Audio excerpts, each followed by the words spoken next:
Hello, everybody, and welcome. This is a Legacy School reading lesson for Year 6, Week 7. So, this week we have a brand new book. It's called Charlotte's Web. It's a book that is very dear to my heart. I also read it when I was just a little bit younger than you guys, and it's a pretty well known story, and I think you guys will love it as well. We're only going to be reading a couple of extracts from the book, but if you ever get a chance to download a PDF or to check it out from the library at school, then I'm pretty sure you would enjoy this book. So for this lesson, all you're going to need is your reading booklet, of course, and I will be giving you pictures of the cover of the book. So this is our front cover here, but if you also open up your booklet to page 15, you'll see a slightly different cover to the book, and I want you to look at that as well. So what do you see? And who do you think the characters are going to be? And who do you think the main character in the story is going to be? And where do you think it takes place? So we can see a little girl, a pig, what looks like a duck or a goose, and a sheep. There's also a spider coming down on its web from the title, Charlotte's Web. So do you think the spider is going to be the main character since it's called Charlotte's Web and that indicates a spider? Do you think it's the little girl, the pig? I want you to jot down really quickly in your copybook or on a piece of paper who you think the main character is going to be. What do you think? What do we know about the author by looking at the cover? For this question, I want you to go ahead and look at the picture in your reading booklet. It says by E.B. White, author of Stuart Little, pictures by Garth Williams. So this tells us that E.B. White also wrote the story Stuart Little. Why is the name of the illustrator mentioned in the book cover? Why do you think? This could be because the illustrator is a very well-known illustrator, because the pictures in this book are very important, and they decided to mention the illustrator. The illustrator, though, is usually mentioned under the author's name on any book cover. So now we're going to flip to the back cover. You also have a picture of the back cover on your reading booklet, and it's pretty much the same as the one that I left a picture of here on this video. It says, "I don't want to die. Save me, somebody, save me." One spring morning, a little girl called Fern rescues a runt and names him Wilbur. But then Wilbur is sent to live on a farm where he meets Charlotte, a beautiful, large gray spider.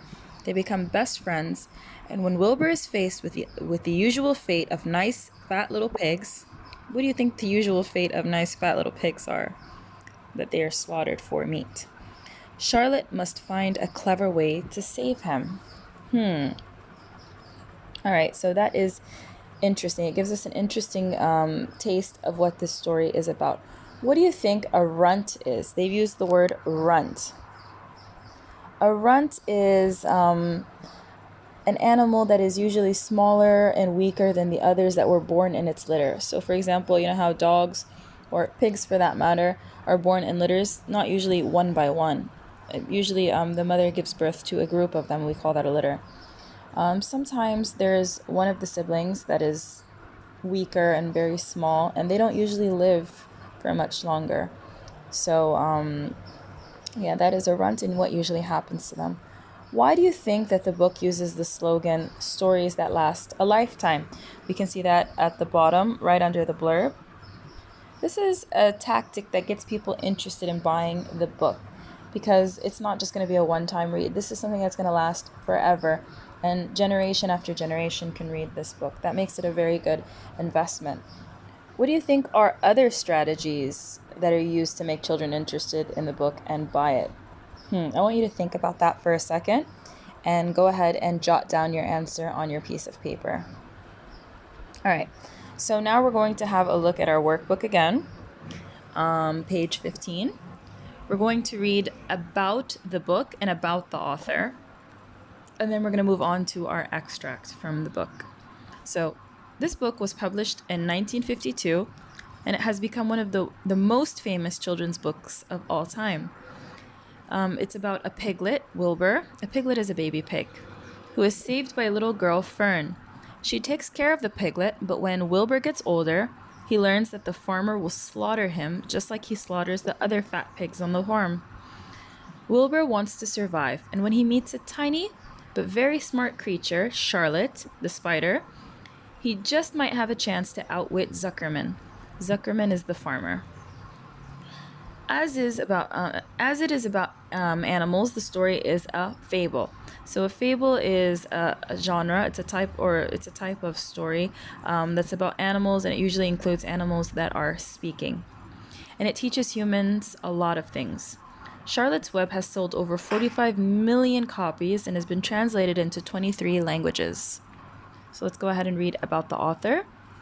Eloin Brooks White, better known as E.B. White, this is the author, was born in 1899 in the USA. During his career as a writer, he wrote more than 17 books of prose and poetry. In 1938, he moved to a farm in Maine. Maine is a state in the United States, and began writing children's fiction, initially to entertain his 6-year-old niece. Stuart Little was published in 1945. Stuart Little is a very famous story, and it's actually a pretty famous movie as well. I'm not sure if you guys have seen it, but you should. It was also illustrated by Garth Williams, and it was followed by Charlotte's Web in 1952, and his third and final children's novel, The Trumpet of the Swan, in 1970. In 1971, he won the National Medal for Literature, so he is a decorated writer. An interesting fact is that Charlotte's Web ranks the 78th on the all-time best-selling hardback list. So this is ranked as the 78th best book of all time.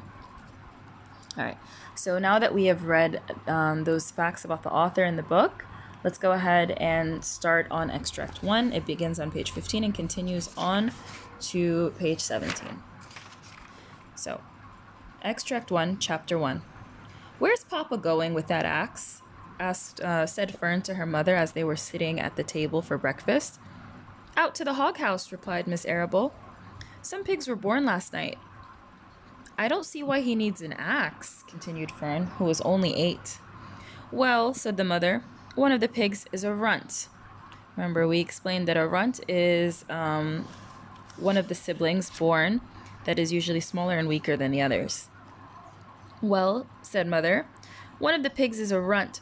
She's very small and weak and will never amount to anything.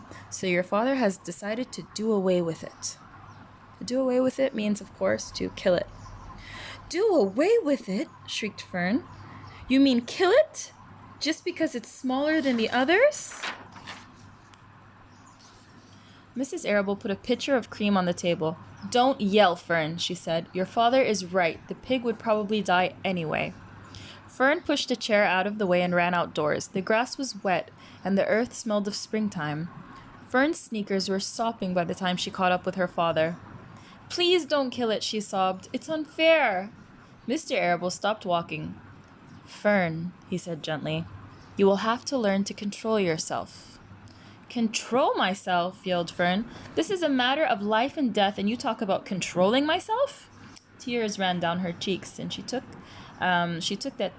hold of the axe and tried to pull it out of her father's hand. "Fern," said Mr. Arable, "I know more about raising a litter of pigs than you do. A weakling makes trouble. Now run along." "But it's unfair," she cried. "The pig couldn't help being born small, could it? If I had been very small at birth, would you have killed me?" Mr. Arable smiled. "Certainly not," he said, looking down at his daughter with love. "But this is different. A little girl is one thing. A little runty pig is another." "I see no difference," replied Fern, still hanging on to the axe. "This is the most terrible case of injustice I've ever heard of." A queer look came over Mr. Arable's face. He seemed almost ready to cry himself. "All right," he said. "You go back to the house, and I'll bring the runt when I come in. I'll let you start it on a bottle, like a baby. You'll see what trouble a pig can be." When Mr. Arable returned to the house half an hour later, he carried a carton under his arm. Fern was upstairs changing her sneakers. The kitchen table was set for breakfast, and the room smelled of coffee, bacon, damp plaster, and wood smoke from the stove. "Put it on the chair," said Mrs. Arable. Mr. Arable set down the carton at Fern's place. Then he walked to the sink and washed his hands and dried them on a roller towel. Fern came slowly down the stairs. Her eyes were red from crying. As she approached her chair, the carton wobbled and there was a scratchy noise. Fern looked at her father, then she lifted the lid of the carton. There inside, looking up at her, was the newborn pig. It was a white one. The morning light shone through its ears, turning them pink. "He's yours," said Mr. Arable, "saved from an untimely death. And may the good Lord forgive me for this foolishness." Fern couldn't take her eyes off the tiny pig. "Oh," she whispered. "Oh, look at him. He's absolutely perfect." She closed the carton carefully. First she kissed her father, then she kissed her mother, then she opened the lid again, lifted out the pig, and held it against her cheek. At this moment, her brother Avery came into the room. Avery was 10. He was heavily armed, an air rifle in one hand, a wooden dagger in the other. So here it's important to remember that these are people who live on a farm in the countryside. So it's normal for younger people to have access to maybe a gun or weapons. They're not doing anything too dangerous with it. It's mostly for hunting purposes, and they were raised to do this. So I know it may seem odd for a 10-year-old to have a rifle and a dagger, but these are for farming purposes. "What's that?" he demanded. "What's Fern got?" "She's got a guest for breakfast," said Mrs. Arable. "Wash your hands and face, Avery." "Let's see it," said Avery, setting his gun down. "You call that miserable thing a pig? That's a fine specimen of a pig. It's no bigger than a white rat." "Wash up and eat your breakfast, Avery," said his mother. "The school bus will be along in half an hour." "Can I have a pig too, Pop?" asked Avery. "No, I only distribute pigs to early risers," said Mr. Arable. Fern was up at daylight trying to rid the world of injustice. As a result, now she has a pig. A small one, to be sure, but nevertheless a pig. It shows what can happen if a person gets out of bed promptly. Let's eat. So here in this paragraph, we kind of get a sense of Fern's dad being a bit sarcastic or humorous. It seems like they all have a great relationship. So let's continue reading. But Fern couldn't eat until her pig had a drink of milk. Mrs. Arable found a baby's nursing bottle and a rubber nipple. She poured warm milk in a bottle, fitted the nipple over the top, and handed it to Fern. "Give him his breakfast," she said. A minute later, Fern was seated on the floor in the corner of the kitchen with her infant between her knees, teaching it to suck from the bottle. The pig, although tiny, had a good appetite and caught on quickly. The school bus honked from the road. "Run!" commanded Mrs. Arable, taking the pig from Fern and slipping a donut in her hand. Avery grabbed his gun and another donut. The children ran out onto the road and climbed into the bus. Fern took no notice of the others in the bus. She just sat and stared out the window, thinking of what a blissful world it was now and how lucky she was to have entire charge of a pig. So to have charge of something means to be in charge of taking care of it. By the time the bus reached school, Fern had named her pet, selecting the most beautiful name she could think of. "Its name is Wilbur," she whispered to herself. She was still thinking about the pig when the teacher said, "Fern, what is the capital of Pennsylvania?" "Wilbur," replied Fern, dreamily. The pupils giggled. Fern blushed. All right, so we have just finished the first extract. We have a good idea of who the main character is so far and what the relationship she has with her family is like. We've also gotten a pretty general idea of what this book might be about until now. Let's go ahead and answer some discussion questions. So the first question I have for you is, who are the characters in the story? So far I can say Mr. and Mrs. Arable have shown up, and Fern, the little girl, and her brother maybe too. So the second question is, do you think that this was a good opening for the book, and why do you think so? I think it was quite exciting, as Fern's father wanted to kill the pig, and his daughter started fighting with him, and we get curious to know what's going to happen next. My next question is, why did Fern want to save the runt? So she thought it was not fair to kill an animal just because it's small. So this gives us an idea of what kind of a person she is. She doesn't like injustice. She wants the world to be a very fair place. She's also very loving, and we find this out by analyzing the way that she treats the pig. So Fern says, killing the runt just because it's small is injustice. Do you agree with her? Do you think it's unfair to kill something just because it's small, to kill a small animal just because it's small? Number 5, why do people raise animals on farms? Do you think it's necessary? Do you think farmers take good care of the animals that they have? Well, I think it is necessary because not all of us can raise animals at home, and we definitely need to get our meat from somewhere. It may seem unnecessary to us, but if nobody raised any animals on farms, then we all wouldn't have an easy source of meat and produce.